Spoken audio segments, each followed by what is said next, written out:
안녕하세요 여러분. 곤충체험교실에 오신 것을 환영합니다. 저는 경기도 농업기술원 특산곤충기술팀에서 일하고 있는 신수견입니다. 경기도 농업기술원은 경기도 화성 병점에 위치하고 있고요. 농업에 관련된 연구를 하고 있고 연구한 기술들을 보급하는 일을 하고 있습니다. 특히 제가 일하고 있는 축산곤충기술팀은 축산 분야와 곤충 분야에 대한 일을 하고 있는데요. 그래서 여러분들에게 짜잔! 곤충체험교실 교육 세트를 보내드렸습니다. 곤충체험교실 교육 세트를 미리 받으셨을 텐데요. 언박싱 해보셨나요? 뭐가 들어있던가요? 재밌는 것들이 많이 들어있었죠? 그 중에서 첫 번째 해야 되는 것들은 장수풍뎅이 애벌레 관찰하기와 관찰통 만들기를 해보겠습니다. 그럼 재료를 먼저 꺼내볼까요? 첫 번째 재료는 관찰통, 두 번째는 톱밥, 세 번째는 여러분들 혹시 소리를 들으셨나요? 사각사각사각. 장수풍뎅이 애벌레가 한 마리 있습니다. 이건 곤충체험교실 교육 세트 안에 들어있던 거고요. 한 가지 더 준비해 볼까요? 집에 있는 신문지 한 장을 더 준비해 보도록 하겠습니다. 친구들은 장수풍뎅이 애벌레를 본 적 있나요? 선생님은 처음에 너무 놀랐어요. 너무 크고요. 징그럽게 생겼더라고요. 근데 장수풍뎅이를 키우다 보니까 그렇게 징그럽지도 무섭지도 않더라고요. 우리가 좋아하는 장수풍뎅이는 어떤 모습으로 자랄까요? 친구들은 본 적 있어요? 장수풍뎅이는 알에서 애벌레, 애벌레에서 번데기, 번데기에서 성충으로 바뀌는 몸이 바뀌는 과정을 거쳐서 어른이 됩니다. 이렇게 몸을 바꾸는 것을 탈바꿈이라고 하고요. 장수풍뎅이는 4가정의 단계를 거쳐서 탈바꿈하는 완전 탈바꿈의 대표적인 예입니다. 그럼 지금부터 장수풍뎅이 애벌레를 살펴보도록 하겠습니다. 장수풍뎅이는 알에서 애벌레로 바뀌어요. 근데 친구들이 몸이 크고 키가 크면 옷이 어때요? 작아지죠. 선생님도 뚱뚱해지면 옷을 작아져서 큰 옷을 입게 되는데요. 장수풍뎅이 애벌레도 마찬가지예요. 밥을 많이 먹고 커지면 지금 입고 있는 옷이 작아져서 허물을 벗게 돼요. 이거를 령이라고 하고요. 사람이랑 비교했을 때는 나이와 비슷하다고 생각하면 돼요.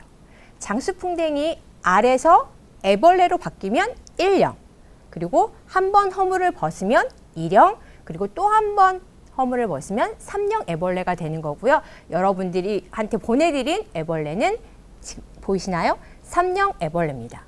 3령 애벌레는 거의 3개월에서 5개월 정도의 시간 동안 많이 먹으면서 몸의 에너지를 비축했다가 번데기로 바뀌는 과정을 가지게 됩니다.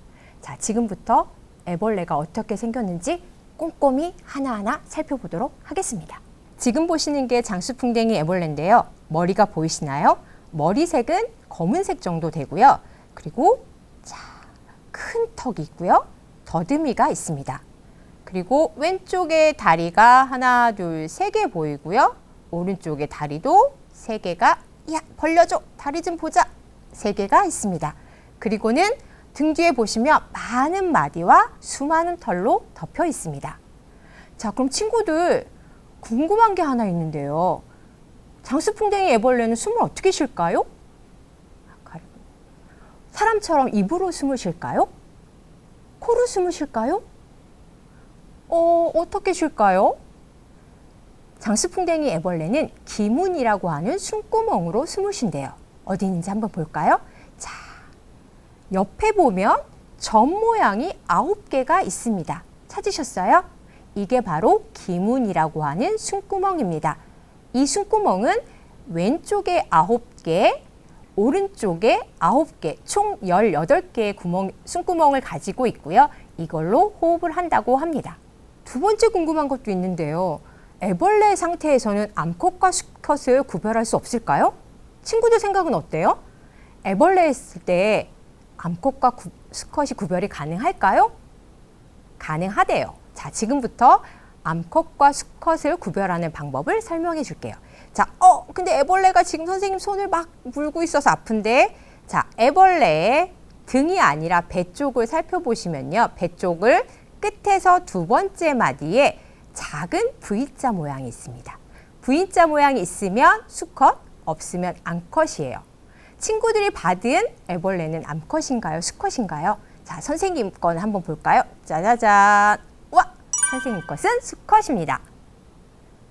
자, 이렇게 애벌레 상태에서도 암컷과 수컷을 구별할 수 있습니다. 세 번째 질문이 있는데요. 친구들 혹시 사슴벌레 애벌레를 키워보신 적 있나요?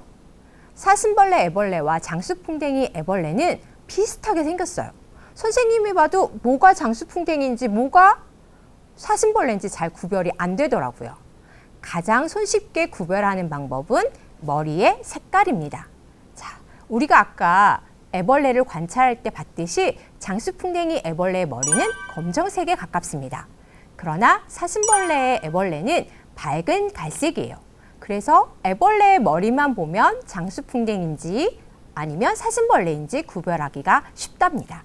여러분들도 나중에 사슴벌레 애벌레를 봤을 때 색깔이 밝은 갈색인지 한번 살펴보면 좋을 것 같습니다. 지금까지 장수풍뎅이 애벌레 관찰하기를 해봤고요. 다음은 장수풍뎅이 관찰통 만들기를 해보겠습니다. 먼저 신문지를 깔아주세요. 흘리지 않게 신문지를 깔아주시고요. 두 번째는 관찰통. 뚜껑 열어서 뚜껑은 한쪽 옆에 보관해 주시고요. 세 번째 톱밥. 톱밥을 관찰통에 그대로 부어줄 거예요. 조심해서 부어주시면 되는데 얼마큼 부어주냐면 자, 계속 거의 다 들어갈 때까지 쭉 부어주신다고 생각하시고요. 자, 보이시나요? 요 목이 있는 부분까지 톱밥을 담아주시는데 지금 끝난 게 아니고 손으로 눌러주셔야 돼요. 왜냐하면 삼령 애벌레는 먹이 활동을 많이 해서 많이 먹어야 되거든요. 그러려면 먹이가 되는 톱밥을 많이 넣어줘야 돼요. 그래서 손으로 꾹꾹 눌러주고 자, 너무 깊이 들어갔죠? 그러면 보충. 톱밥을 마저 넣어서 보충해 주는 거예요. 자, 아까처럼 또다시 눌러서 병목 있는 데까지만 톱밥을 채워주도록 하겠습니다.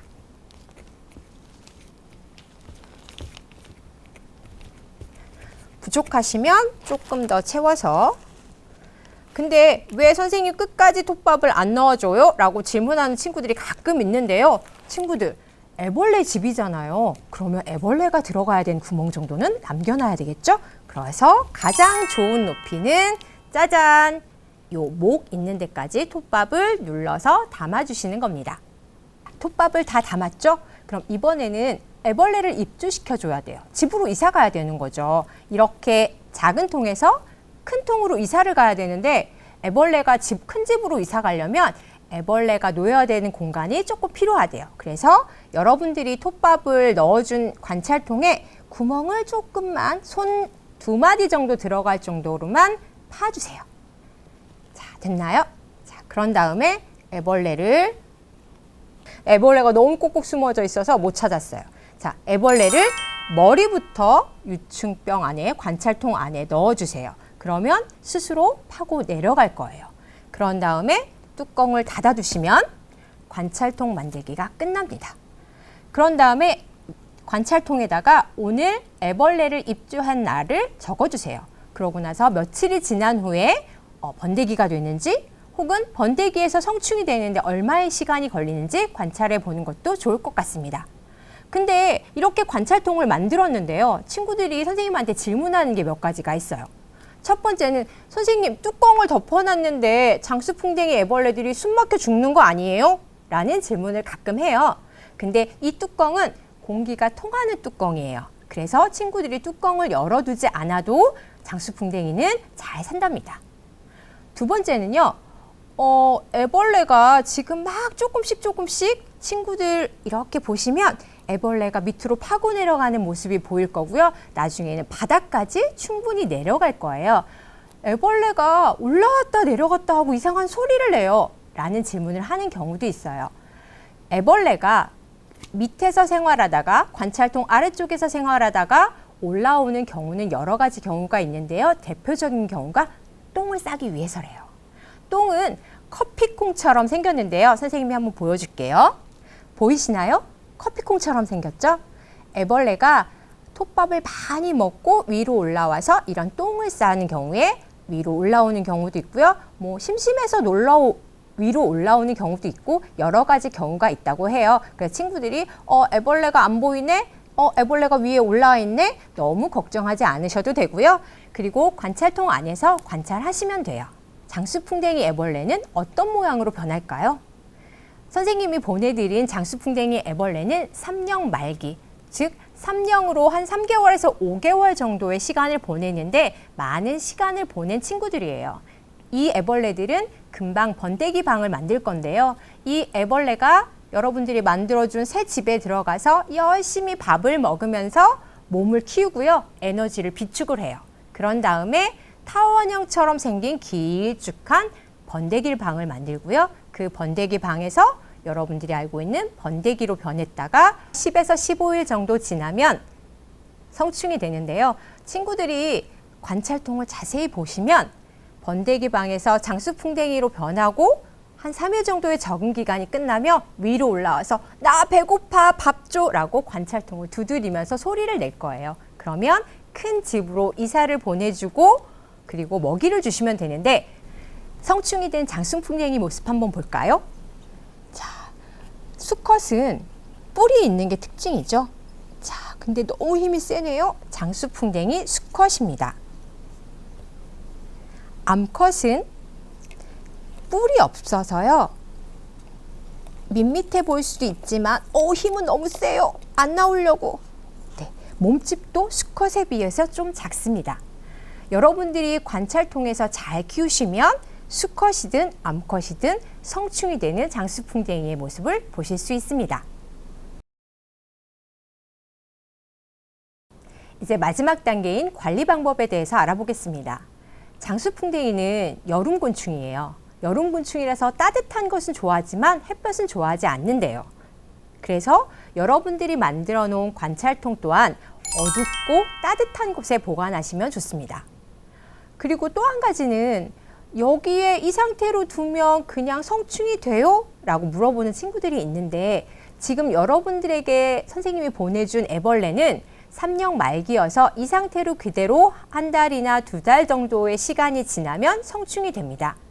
근데 간혹 혹은 여러분들이 따로 구입한 애벌레들을 보면 한 달이나 2달 정도 지났는데도 번데기 방을 만들거나 성충이 되지 않는 경우도 있어요. 그리고 아까 보여드렸던 장수풍뎅이 애벌레 똥이 관찰통에 반 이상 차게 되면 이때는 번데기 방을 만들기에는 조금 시간이 부족하대요. 그래서 톱밥을 쏟아서 아까 우리가 처음 관찰통을 만들었던 방법대로 톱밥을 교체해 주시고 구멍을 파서 머리부터 애벌레를 넣어주는 단계를 한 번 더 거치셔야 됩니다. 관찰해 보시면 지금도 애벌레가 아래쪽으로 내려가는 게 보이는데요. 번데기 방 만드는 것들을 보실 수 있을 거예요. 그때 가장 주의하셔야 될 거는 움직임을 싫어한대요. 들거나 내리거나 막 흔들거나 애벌레 볼 거야 하고 뚜껑을 열어서 파서 관찰하는 행동들은 장수풍뎅이 애벌레들이 정말 싫어한대요. 그래서 여러분들이 관찰하는 과정에서 애벌레가 번데기 방을 만들고 있네? 라는 시점부터 관찰통은 어둡고 따뜻한 곳에만 보관하고 절대 만지지 않아야만 아까 보여드렸던 것처럼 장수풍뎅이 성충이 될 수 있습니다. 관리하는 방법은 쉽습니다. 그냥 어둡고 따뜻한 곳에만 놔두시면 되고요. 성충이 되면 아주 시끄러워요. 나 밥 주세요, 밥 주세요 하고 통을 막 긁어서 친구들이 자연스럽게 알 수 있을 거예요. 그러니까 번데기 방을 만드는 시점부터는 건드리지 않고 주위에서 눈으로만 관찰하는 것들이 가장 좋을 것 같습니다. 그리고 더 궁금한 것들이 있다면 친구들의 그 교육 세트 안에 보시면 이렇게 만드는 방법과 그리고 연락처가 기재되어 있는 안내지가 있습니다. 이쪽에 전화하셔서 더 자세한 궁금한 것들 물어보시면 되고요. 혹시 더 필요한 물품이 있다면 이분한테 여쭤보시면 됩니다. 자, 이렇게 장수풍뎅이 애벌레 관찰하기와 관찰통 만들기가 끝났습니다. 즐거우셨나요? 선생님은 얼굴을 보고 직접 수업하지 못해서 조금 아쉽긴 하지만 이렇게라도 친구들을 만나서 반가웠습니다. 다음에 더 좋은 기회로 만나 뵐 수 있었으면 좋겠습니다. 지금까지 곤충체험교실이었습니다. 감사합니다.